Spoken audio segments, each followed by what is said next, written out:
할렐루야. 부활주일 아침입니다. 사망 것을 이기시고 부활하신 주님의 그 생명이 또 권세와 능력이 오늘 이 아침에 예배드린 여러분의 모두에게 풍성히 임하실 수 있기를 주님의 이름으로 축복합니다.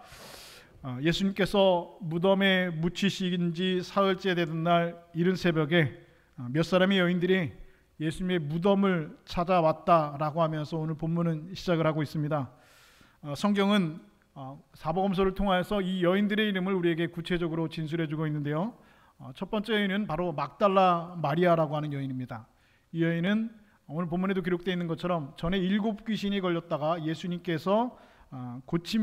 고침을 받았던 여인, 바로 막달라 마리아가 그 무덤에 찾아왔다고 기록을 하고 있습니다. 두 번째 여인은 야고보의 어머니 마리아였습니다. 이름은 같지요.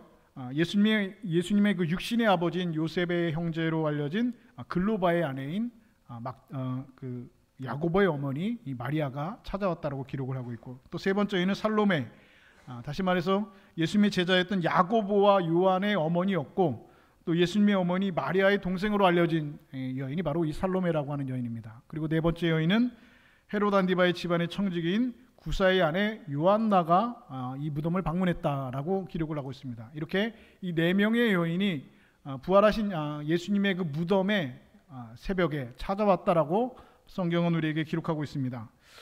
이 구절을 읽을 때마다 저는 그런 생각을 해보게 됩니다. 아니, 남자들은 도대체 뭐 하고 있었나라는 생각을 해봅니다. 왜냐하면 예수님의 12제자들이 다 남자잖아요. 그렇죠?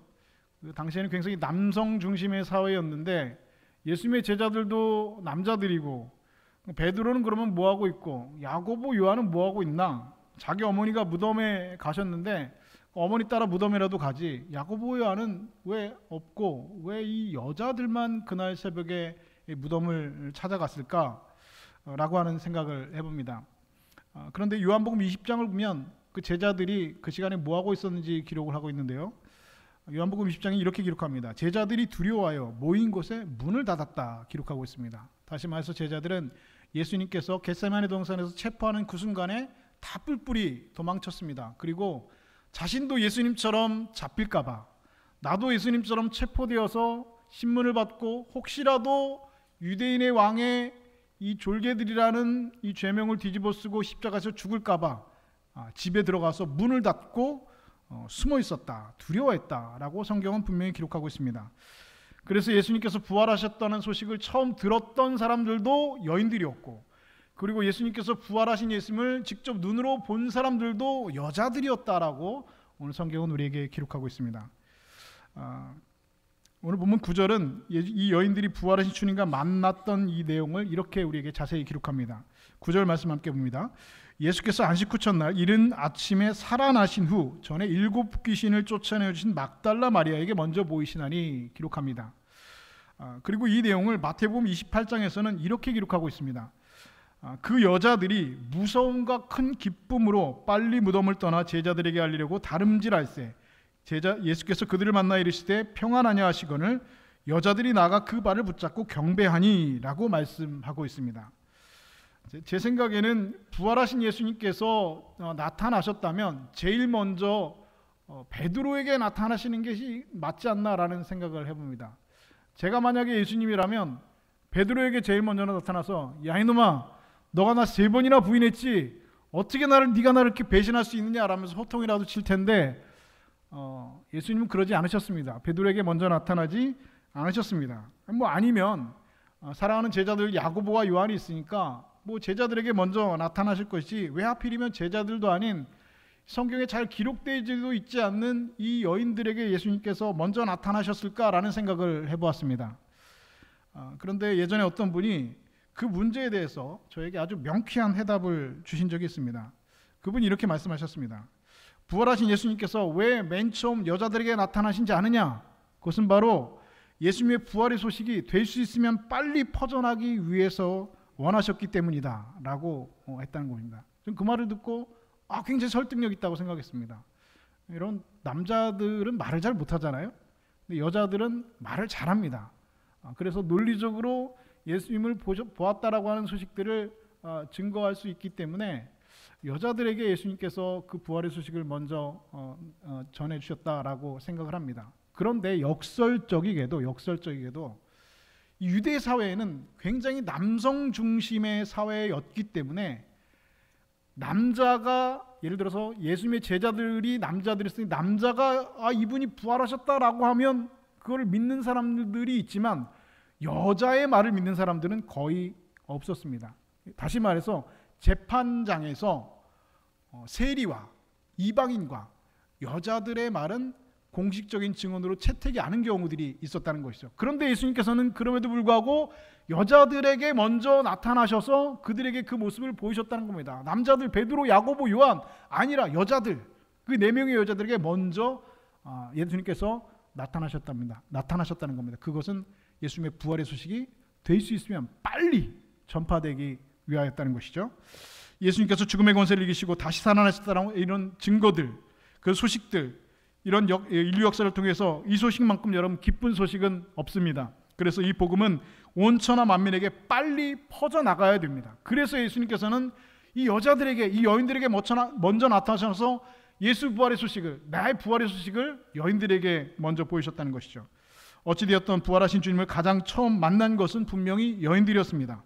앞에서 말씀드린 대로 마태복음 28장은 예수님의 부활을 목격한 이 여인들이 무서움과 큰 기쁨으로 빨리 무덤을 떠나 제자들에게 알리려고 다름박질했다라고 기록을 하고 있습니다. 앞에 말씀드린 이 4명의 여인들, 여러분 나이가 한 몇 살쯤 되셨을 거라고 생각하십니까?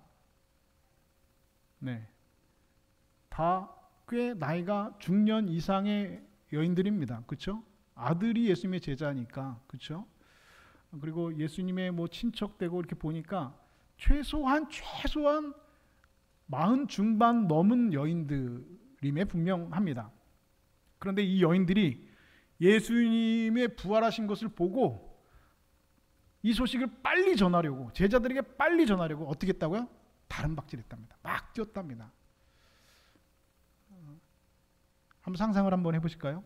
한 40대 중반, 50대 된 여인이 다름박질하면 여러분 잘 뛸까요? 못 뛸까요? 100m 한 13초에 뛸까요? 아니죠. 아무리 빨리 뛰어도 여러분 100m 20초 넘게 뛸 거예요. 그런데 이 여인들이 얼마나 잘 뛰겠습니까? 그리고 여러분 여자들은 잘 뛰지 않습니다. 원래 유대 여자들은 더 잘 뛰지 않습니다. 양반이라서 안 뛰는 게 아니라 여인들은, 남자들은 그래도 운동신경에서 잘 뛰지만 여자들이 뛴다는 것은 여러분 보통 일을 가지고 여러분 뛰지 않습니다. 그렇죠? 정말 이 여인들은 빨리 제자들에게 이 예수님께서 부활한 소식을 전하려고 다름박질했다는 겁니다. 100m에 20초가 넘는 그 걸음으로 40대 중반, 50대 된 중년의 여성들이 막 다름박질해서 뛰었답니다. 그런데 이 뛰었을 때 그녀들의 그 감정을 성경은 뭐라고 기록하느냐? 무서움과 기쁨을 가지고 뛰었답니다. 무서움과 기쁨을 가지고 뛰었다? 여러분 이 무서움이라고 하는 감정과 기쁨이라고 하는 감정은 여러분 서로 굉장히 반대되는 감정이죠. 무서우면서 기쁘다, 기쁘면서 무섭다. 여러분 이 두 감정이 공존하기가 어려운 감정입니다. 그런데 이 여인들은 그 다름박질하고 제자들에게 뛰어갈 때 무서움과 기쁨을 가지고 뛰었다는 겁니다. 그 무서움과 기쁨이라는 감정은 이 공존하기 어려운 감정임에 분명하지만 때로는 역설적으로 우리가 너무 믿을 수 없는 사실을 경험했을 때, 정말로 놀라운 일들을 경험했을 때, 경이로운 일들을 경험했을 때 두려움과 기쁨이 함께 공존할 수 있다라고 합니다. 그래서 성서학자들은 그날의 여인들이 느꼈던 기쁨을 뭐라고 기록하고 있냐? 전율을 느낄 만한 기쁨이었다라고 말합니다. 전율을 느낄 만한 기쁨. 여러분 그것은 바로, 전율을 느낄 만한 기쁨이라는 것은 바로 죽음에 대한 해답을 발견한 기쁨입니다. 죽음의 문제에 대한 해답을 가졌기 때문에, 발견했기 때문에 느끼는 그 기쁨이 바로 무서움과 기쁨의 감정, 전율을 느끼는 감정이었다는 것이죠. 그 감정을 가지고 이 예수님의 제자들, 이 여인들은 제자들에게 부활의 소식을 전하려고 다름박질하였습니다. 그렇다면 왜 예수님의 부활이 이 여인들에게 전율을 느낄 만큼의 기쁜 소식입니까? 그것은 바로 우리 인류의 가장 큰 숙제이며 마지막 숙제인 죽음의 문제가 해결되었다라고 하는 소식이기 때문입니다. 그 여인들은 우리가 이제까지 생각하고 있던 이 죽음의 문제가 예수님께서 부활하심으로 해결되었다라고 하는 사실을 믿었기 때문에, 예수님께서 부활하셨으니 우리의 죽음의 문제가, 이제 인류의 죽음의 문제가 이제는 해결될 수 있구나, 주님께서 정말 말씀하신 대로 부활하셨구나. 그렇다면 우리의 죽음의 문제도 예수님께서 해결하실 수 있구나라고 하는 그런 확신이 있었기 때문에, 그 믿음이 있었기 때문에 두려움, 무서움과 기쁨의 감정을 가지고 제자들에게 그 소식을 알리려고 뛰었다라고 하는 것입니다. 예전에 제가 목회할 때 그 수없이 많은 분들이 세상을 떠나는 것을 보았습니다. 제가 여러분 그 말씀드린 적이 있는 것 같은데, 제가 이렇게 봬도 장례 전문 목사입니다. 장례를 이제까지 목사하면서 수백 건을 했습니다. 왜 이렇게 장례가 많이 나는지요? 제가 예전에 사역했던 교회가 그 노년부라는 부서가 있었습니다. 뭐 여러분 노년부 들어보셨나요? 그러니까 뭐 유치부, 아동부, 뭐 중고등, 뭐 고등부, 중등부, 청년부 다음에 장년부가 있고요. 노년부가 있어요. 이 노년부는 그 노년부에 올 수 있는 자격은 70으로 은퇴하신 분들부터 무제한급까지입니다. 이해가 되세요? 네. 제일 막내가 70살이에요. 그러니까 근데 70살이 된 분들이 막내이기 때문에 가기 싫어요. 왜냐면 언니들이 자꾸 혼낸대요. 80 먹은 언니들이 자꾸 걸레질하라고 하고 자꾸 커피 심부름 시켜가지고 힘들대요. 그래서 70 은퇴하신 분들은 바로 안 가요. 한 1, 2년 좀 버티다가 조금 이제 지난 다음에 그런 다음에 노년부로 오시거든요. 근데 그 한 100여 분 정도가 이제 모여서 예배를 드리는데 그 매주 예배 시간 후에 이제 그 생일 축하하는 시간이 있습니다. 그런데 여러분 생각해 보시죠. 그 생일 축하하는데 생일 축하를 하면 그 노년부에 나오는 그 어르신들 70, 80, 90 뭐 한 100살 가까이 된 분도 계셨어요. 98세가 가장 고령인가 그러셨어요. 근데 이분들의 자녀분들이 그 어머니, 아버지가 노년부에 계신데 그분이 생일을 맞았으니까 이 자녀분들이 전통적으로 그 주에는 뭐래요? 떡을 내요. 떡을 딱 해가지고 다 돌립니다. 그 100분 되는 분들한테. 뭐 노년분들이니까 떡 있잖아요. 그렇죠? 근데 그 떡을 해가지고 제가 이제 예배 마치고 갈 때 되면 이제 봉지에다 싸서 저한테 떡을 이렇게 주셔요. 목사님이니까 뭐 하나 주는 거를 2개 줄 때도 있어요. 근데 제가 떡을 좋아하게 안 좋아하게요? 떡을 제가 별로 안 좋아해요. 근데 떡을 매주 줘요. 그럼 제가 그 떡을 여러분 먹을까 안 먹을까요? 안 먹고 집에 갖다 주면 어디로 들어가요? 냉동실로 들어가는 거예요. 냉동실로 들어가면 이게 쌓이고 뭐 한 달만 쌓여도 냉동실에 더 이상 넣을 게 없어가지고 나중엔 뭐 누구 주기도 하고 뭐 나는 뭐 나중에는 뭐 감당이 안 되는데, 이 노년부에서 돌아가시는 분들이 그렇게 많이 있다는 것이죠. 그런데 그 돌아가시는 분들을 장례를 할 때에는 제 마음 가운데 그런 마음이 있습니다. 이분은 천국 보내드린 것 같은 그런 느낌이 드는 거예요. 이분이 노년부에서 잘 신앙생활 하시다가 또 이렇게 계시다가 이렇게 천국 가시면 제 마음 가운데 그런 장례하면서 섭섭한 마음도 있지만 또 기쁜 마음도 분명히 있습니다. 그런데 잊혀지지 않는 그런 분이 한 분 계십니다. 그분은 어떤 분이냐면 그 노년부에 계셨던 그 할머니 권사님의 아들 되는 분이었습니다. 이분이 사업을 아주 크게 하시는 분이셨는데 문제는 예수를 안 믿어가지고 늘 어머니 권사님이 항상 걱정을 하셨습니다. 그래서 신방을 가서 제가 그 아드님한테 교회를 좀 나오시죠 라고 하면 항상 그 아드님이 이렇게 대답합니다. 아유 목사님 나가야죠. 근데 제가 요즘에 비즈니스가 사업이 바빠가지고 못 나가고 있습니다. 뭐 이제 곧 나갈 겁니다. 뭐 곧 나갈 겁니다. 요즘 바쁘고 이것만 끝내고 나가겠습니다 하고서는 계속 안 나와요. 근데 어느 날 이 아드님이 병원에 입원했다는 소식을 듣고 제가 병원에 신방에 갔습니다. 마침 갔는데 마침 제가 가는 시간이 공교롭게 점심시간입니다. 근데 이제 점심시간인데 이 어머니가 아들이 병원에 있으니까 병원밥 맛이 없으니까 반찬을 집에서 막 이력저력 해가지고 옆에다가 이게 꺼내놓고서 막 밥을 먹는데 이분이 이 아드님이 식사를 하는데 얼마나 맛있게 식사를 하는지 막 땀을 뻘뻘 흘리면서 그냥 맛있다, 뭐 엄마 이거 맛있네요, 어머니 이거 맛있네요 하면서 맛있게 식사를 하시고 계신 거예요. 그래서 제가 가서 무슨 일로 병원에 입원하셨냐고 이렇게 물었더니 그분이 이렇게 대답합니다. 목사님 걱정하지 마세요. 제가 뭐 어디 아픈 데가 있어서 입원한 게 아니라 요즘 사업이 바빠가지고 열심히 좀 이렇게 일을 하다 바쁘게 좀 다니다 보니까 몸이 좀 안 좋은 것 같아서 진찰을 좀 검사를 받아 보니까 의사가 좀 며칠 좀 쉬라고 해가지고 입원했습니다. 걱정하지 마세요. 제가 곧 퇴원합니다. 이렇게 얘기하시는 거예요.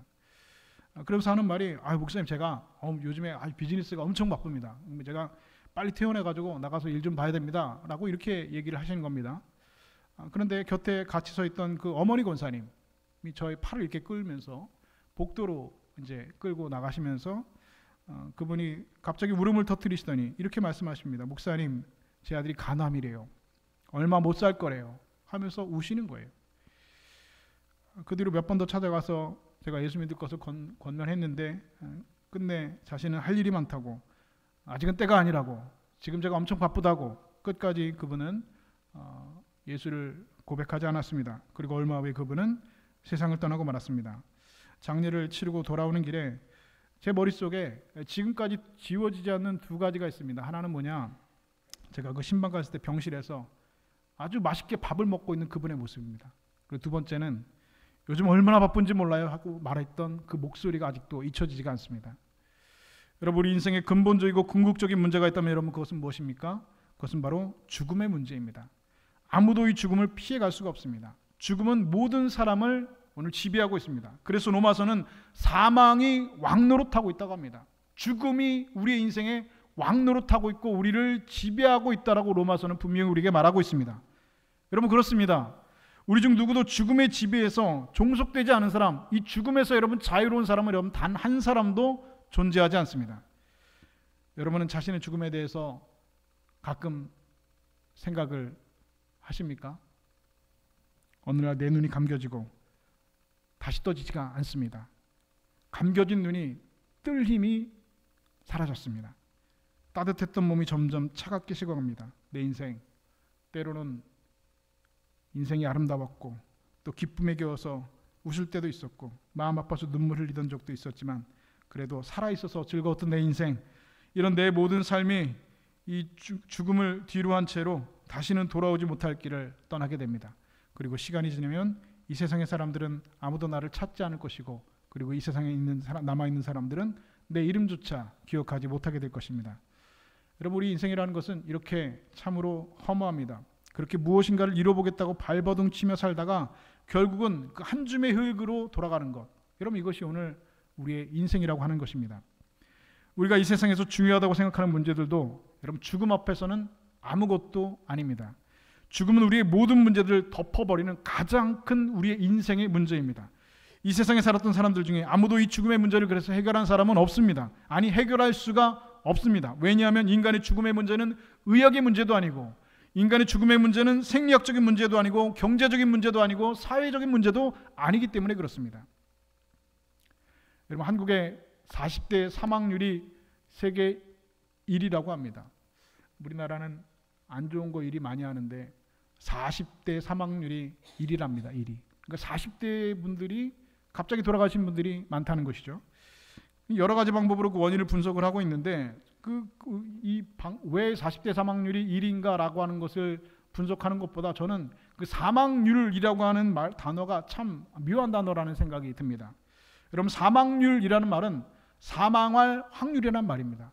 그러니까 죽을 확률이란 말이죠. 그런데 여러분, 세상에 사망할 확률이란 말이 여러분 가능한 말입니까?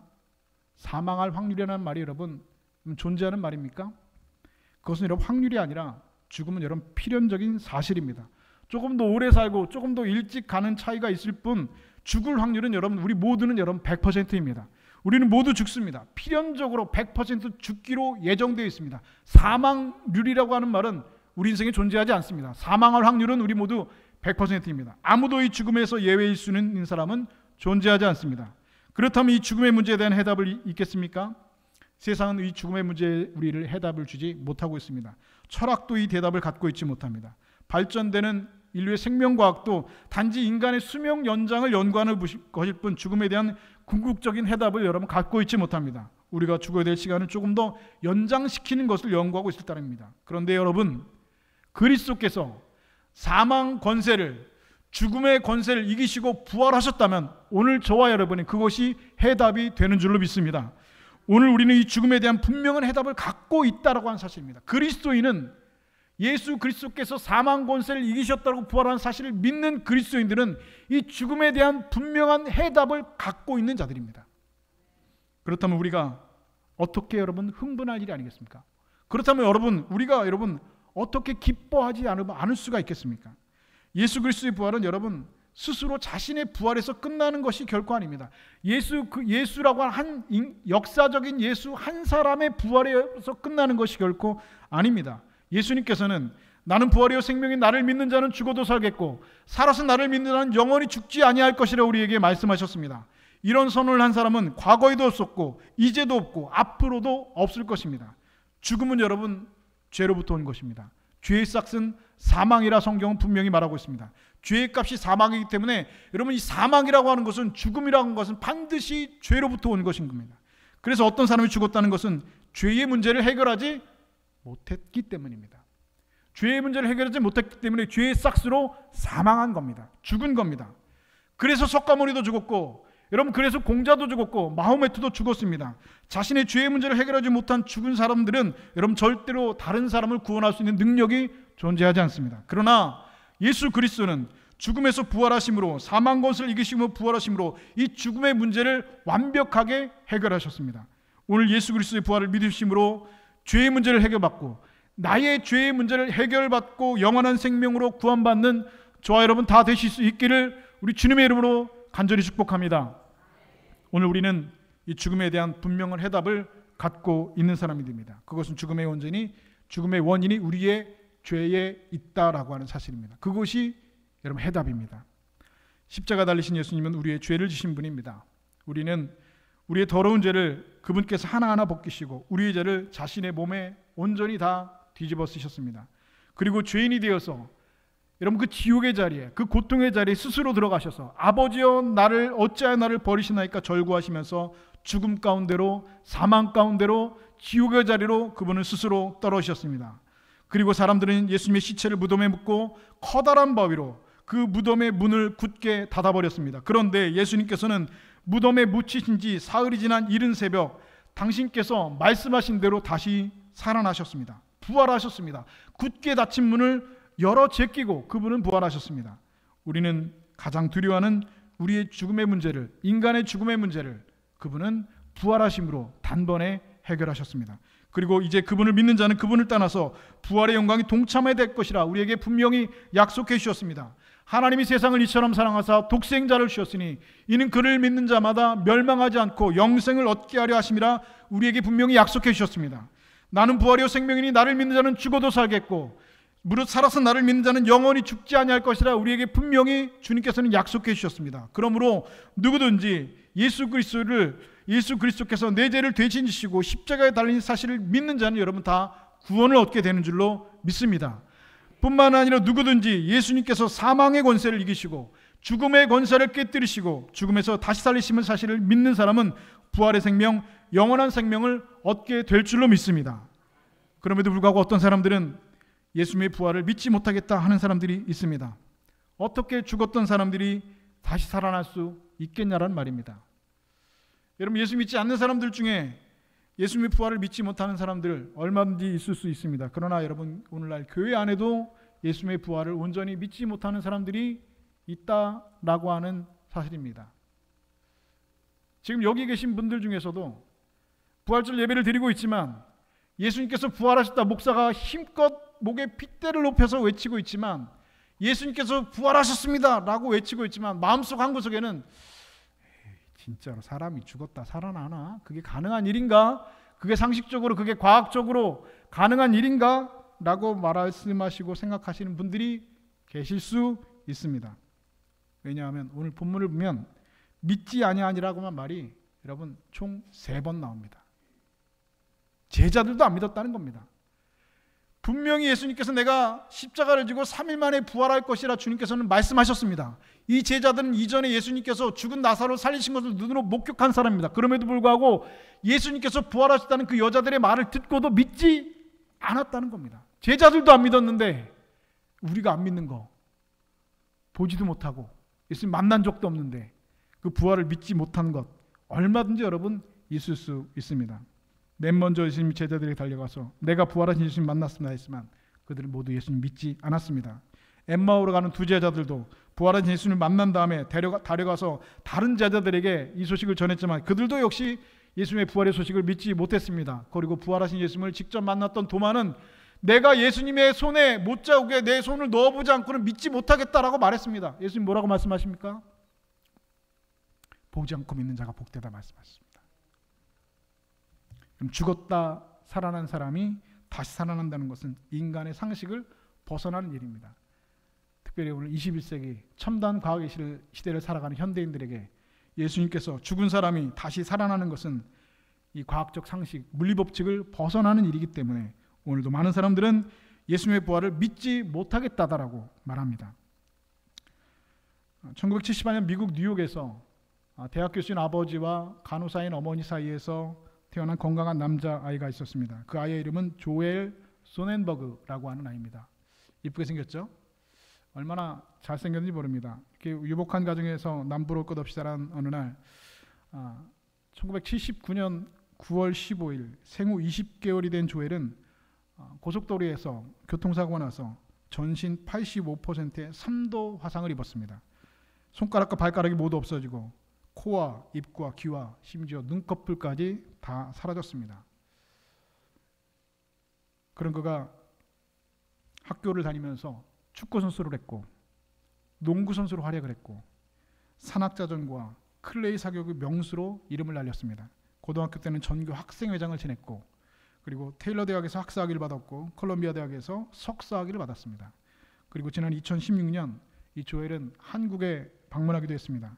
이 사진이 바로 당시 한국에 방문해서 한 교회에서 간증을 했던 그런 사진입니다. 그리고 이 조엘의 이야기는 세상에서 가장 아름다운 사람 조엘이라는 책으로 출간되어서 많은 사람들에게 은혜를 끼치고 있습니다. 그 책에 있는 내용, 특별히 한국에 있는 그리스도인들에게 조엘이 쓴 편지의 내용을 한번 여러분들과 함께 나누고 싶습니다. 제게 있어 예수님의 고난과 부활은 남의 일 같지 않습니다. 생후 20개월이 되던 어느 날 나를 태운 차와 대형 트럭이 충돌하는 사고로 내 전신은 숯덩이가 되었지요. 그 후로부터 지금까지 50여 차례의 큰 수술을 받았습니다. 어머니에게 십자가 예수님보다 내가 더 고통스러운 것 같아요 라고 울부짖을 정도로 저의 고통은 이루 말할 수 없이 큰 고통이었습니다. 누구에게나 있는 손가락, 입술 같은 것들은 내겐 없었고 사람들에게, 친구들에게 괴물, 원숭이, 외계인이라는 조롱이 날 따라다니면서 제 인격은 이루 말할 수 없는 큰 상처를 입게 되었습니다. 그러나 나의 골 깊은 상처를 예수님은 세밀하고 부드럽게 만지셨고 너를 사랑한다 말씀해 주셨습니다. 나는 세례를 받고 예수님처럼 살아가기로 결심했죠. 그것은 내 한계를 극복하고 날 조롱한 이들을 포용하게 해주었습니다. 그러나 그를 보았을 때만큼은 그게 잘 되지 않더군요. 레지날드 도트, 그는 나를 이렇게 만든 가해자였으니까요. 그가 마침내 체포되었다고 울음을 터뜨리시는 어머니 앞에서 나는 분노했습니다. 18년 동안 나와 우리 가족이 고통으로 점철된 삶을 삶은 동안에도 그는 죄의식도 없이 자유를 만끽하며 살았다니 어떻게 내가 그를 용서할 수 있겠습니까? 법정에서 그를 만났습니다. 내 아름다운 유년 시절과 우리 가족의 행복을 뺏어간 그를, 이 세상에서 가장 중한 형벌을 주고 싶었던 사람. 그러나 우리 가족과 나는 그를 정죄하지 않았습니다. 나는 그를 바라보며 침착하게 그에게 이렇게 말했습니다. 도트 씨, 당신을 위해 기도합니다. 주님께서 우리를 먼저 사랑하셨기 때문에 주님 없는 세상은 무의미하다는 것을 당신이 깨닫게 되기를 기도합니다. 저희 증오심으로 저는 제 인생을 허비하지 않을 것입니다. 원망과 절망은 또 다른 고통을 낳을 것이기 때문에 그 대신 하나님의 은혜 안에 사랑으로 나를 둘러쌀 것입니다. 법정을 나서며 나는 죽음과 절망과 증오와 유혹을 사랑과 용서로 승리했습니다. 그를 용서한 것은 내가 아니라 예수 그리스도의 사랑이었습니다. 사람들은 나와 우리 가족을 강하다고 말했지만 강한 것은 내가 아니라 그분의 사랑입니다. 그 사랑이 숫덩이였던 내 삶을 자르고 갈고 광택을 내어 말로 다 할 수 없는 가치와 진귀한 금광석으로 변화시켜 주었습니다. 약한 것을 강한 것으로 바꾸시는 그분의 기적을 이번 부활절에 한국에 있는 여러분들도 경험하게 되시기를 바랍니다. 여러분, 만약에, 정말로 만약에 예수님께서 부활하지 않으셨다면 여러분, 조엘 소넨버그, 여러분 그가 만난 분은 여러분 누구입니까? 누가 그의 마음속에 20년 동안 이렇게 쌓였던 이런 끔찍한 분노를 순식간에 눈 녹듯 녹일 수 있었고 그토록 미워하던 원수를 향해서 나는 당신을 위해서 기도합니다 이렇게 여러분 말할 수 있겠습니까? 예수님께서 정말로 부활하지 않았다면, 그가 정말로 부활하신 예수님을 믿지 않았다면 여러분 그가 만난 분은 여러분 도대체 누구입니까? 예수님께서 십자가에 돌아가셨을 때 제자들은 다 도망갔습니다. 그리고 오늘 본문 말씀처럼 예수님께서 부활하셨다는 그 여인들의 말을 듣고도 제자들은 그 문을 열지 않고 그 말을 믿지 않았습니다. 그러나 그들은 예수님께서 부활하신 후, 부활하신 주님을 만난 후 그들의 인생은 180도 변화되었습니다. 두려움에 떨던 그들은 예수 부활의 소식을 증거하기 시작했습니다. 예수를 부활을 전하는 사람이 되었습니다. 그 부활을 전하기 위해서 그들은 그들의 목숨을 여러분 아끼지 않았습니다. 그리고 초대교회 전승은 예수님의 12제자의 마지막 모습을 이렇게 기록해 놓고 있습니다. 베드로는 십자가에 거꾸로 매달려서 순교했습니다. 나와 같은 사람이 어떻게 감히 예수님처럼 십자가에 달릴 수 있겠습니까? 나를 십자가에 거꾸로 매달려 주시오라고 하면서 그는 십자가에 거꾸로 매달려 베드로는 순교했습니다. 세베대의 아들 야고보는 제자 중에 제일 처음으로 돌에 맞아 순교했습니다.